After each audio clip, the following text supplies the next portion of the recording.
Bugünkü videoda Almanya'da Scrum Master iş ilanlarının yüzde kaçı Almanca, yüzde kaçı İngilizce LinkedIn üzerinden hep beraber inceleyeceğiz. Gelin videoya derinlemesine bir göz atalım.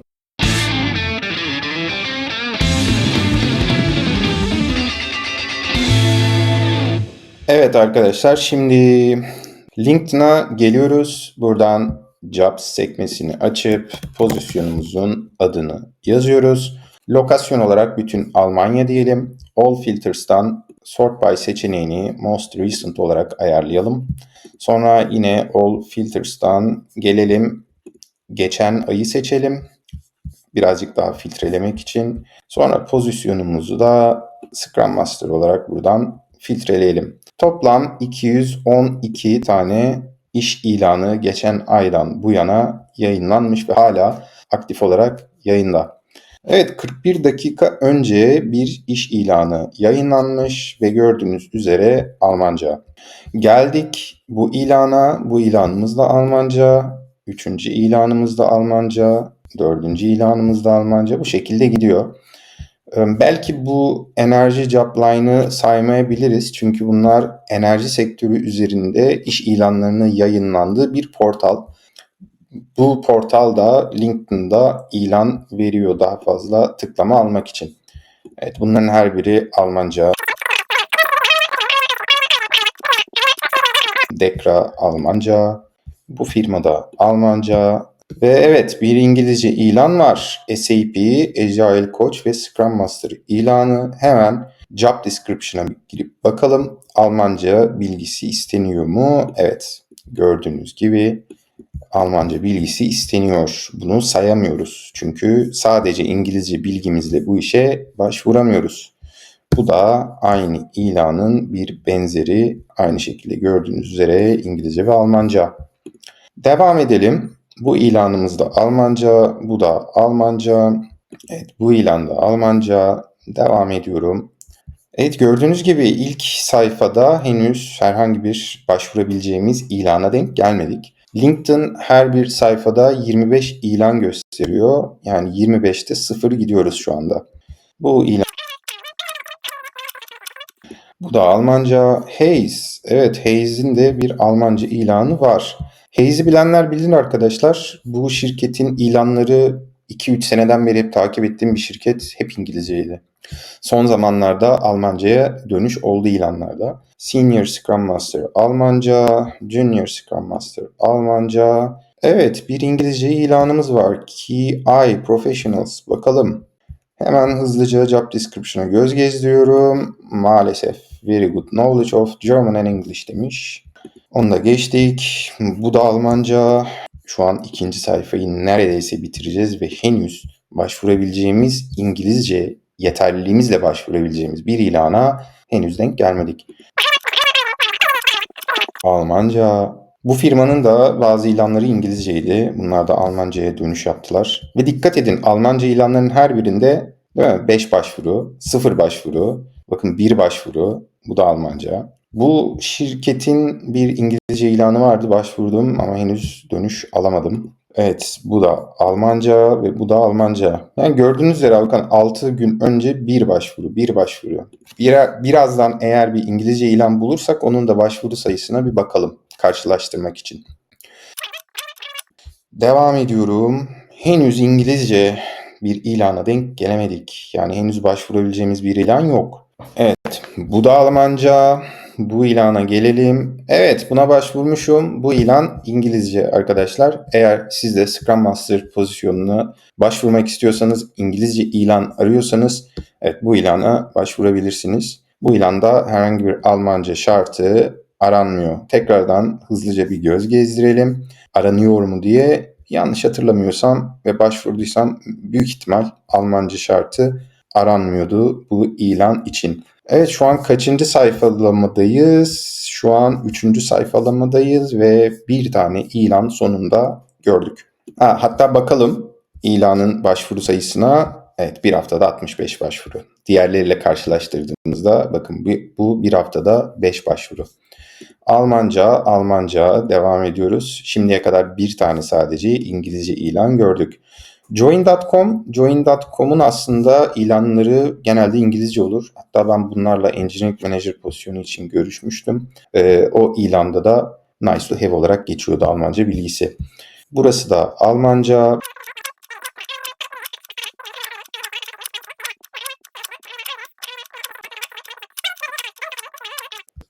Bu da Almanca bir ilan. Keşke LinkedIn'da Almanca bilgisi gerekiyor mu gerekmiyor mu diye bir filtre olsa ya da işte dil bilgisi gerekiyor mu gerekmiyor mu, hangi dil bilgisi gerekiyor diye bir filtreleme keşke olsa. Belki vardır, bilenleriniz varsa yorumda belirtin, hep beraber öğrenelim. Devam ediyorum. Evet, çoklu ilanlar ve Klinomik. Evet, ben bu firmayla arkadaşlar 6. finalimdi yanlış hatırlamıyorsam. 6. kez bir finale kalmıştım bu firmayla. Elendim, finalde elendim ama neden elendiğimi bilmiyorum. Çünkü bir feedback vermediler. Tahminimce Almancadan ötürü elendim. Eğer denk gelirsek İngilizce ilanına, orada da çünkü Almanca bilgisi bir hayli avantajlı diyordu. Ona bakacağız tekrar. Evet, bu İngilizce bir ilan. Buna başvurmuşum ama yanlış hatırlamıyorsam ben bu ilana yanlışlıkla başvurdum. Çünkü evet, Almanca bilgisi gerekiyordu. Bunu gözden kaçırıp başvurmuştum. Şimdi gelelim.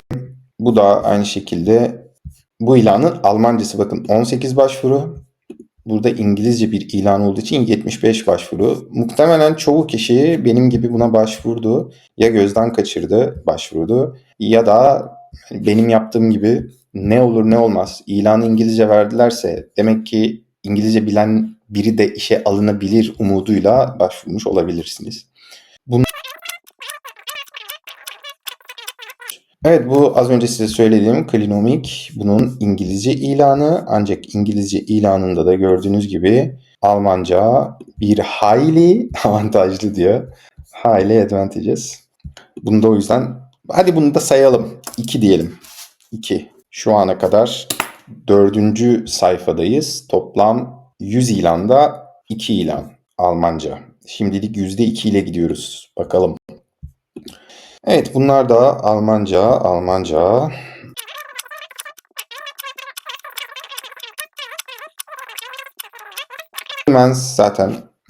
Siemens'in bütün ilanları hemen hemen Almanca. Bu E.ON arkadaşlar, bu firma bildiğiniz CV topluyor. Zaten burada da gördüğünüz gibi Fluent English and German Skills demiş. Buna da başvuramıyorum Almanca bilgim olmadığı için. Bu bir İngilizce ilan ve Almanca şartı aranmıyor. Ben buna başvurmuşum. Siz de başvurmak istiyorsanız bu ilana sadece İngilizce bilginizle başvurabilirsiniz. Evet, bir hafta içinde over 100 demiş. Detayına bakalım. Aslında gerçekten kaç kişi başvurmuş? 125 başvuran var arkadaşlar.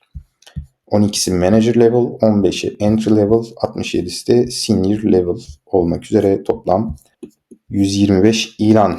Bakın burada 10 başvuru, burada 125 başvuru. Bu da Almanca, bu da aynı.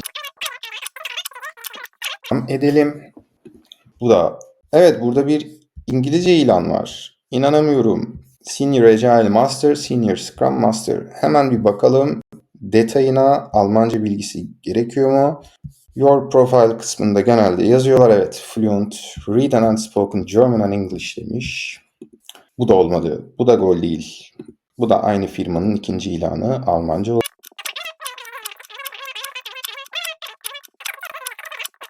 Diyorsanız bu E.ON için demiştim. Bunlar CV topluyorlar. Hani ben buna başvurmuşum. Deneme amaçlı başvurdum. Bakalım dönecekler mi diye. Hani bütün ilanlarına zamanında başvurmuştum. Dönmediler. Buna da öyle bir başvurayım dedim ama bütün ilanlarda hepsinde İngilizce ve Almanca istiyor. Ya dikkat ederseniz bütün ilanları aynı bu firmanın ama sadece şehirler farklı. Münih, Hamburg, Berlin, Frankfurt diye devam ediyor. Evet, Otto Group'a bakalım. Otto Group da Almanca ilan yayınlayan firmalardan bir tanesi. Artık firmaları da ezberledim. Devam ediyoruz. Bu pozisyon Aldi. Şimdi ben Aldi'de de finalde elendim. Bana overqualified'sın diye bir feedback verdiler. Overqualified olduğum için elendim. O da çok saçma bir mülakat süreciydi. Çünkü başvurduğum ilanda junior ya da mid level ya da senior değil, hiçbir şey belirtmiyordu. Bana dedikleri senin başvurduğun ilan junior ilanı ve biz o yüzden seni eliyoruz. Peki sordum kaç Scrum Master alacaksınız işe diye. 12-13 tane alacağız dediler. Sordum bu 12 kişi arasında bana hiç mi yer yok diye. Sen junior ilana başvurmuşsun. Tekrardan LinkedIn üzerinden senior ilana başvurursan süreci yeniden başlatırız. Seni tekrar interview sürecine dahil ederiz dediler. Başvurdum ama bu sefer de dönmediler. Ya onunla ilgili de anımı anlatacağım, ayrı bir video olacak. Çünkü oraya yüz yüze görüşmeye çağırdılar. Biletlerimi aldım, sonra iptal ettiler. Ben de biletlerimi ve otel rezervasyonumu iptal etmek zorunda kaldım vesaire, bir sürü olay oldu. Evet, Aldi'leri sayabiliriz. Sadece İngilizceyle başvurabileceğiniz ilan olarak. Hadi bunları sayalım, birazcık yüzdemiz artsın. Aldi sayesinde yüzdemiz arttı. Toplam 7 ilan oldu. O da Aldi sayesinde. Devam ediyoruz.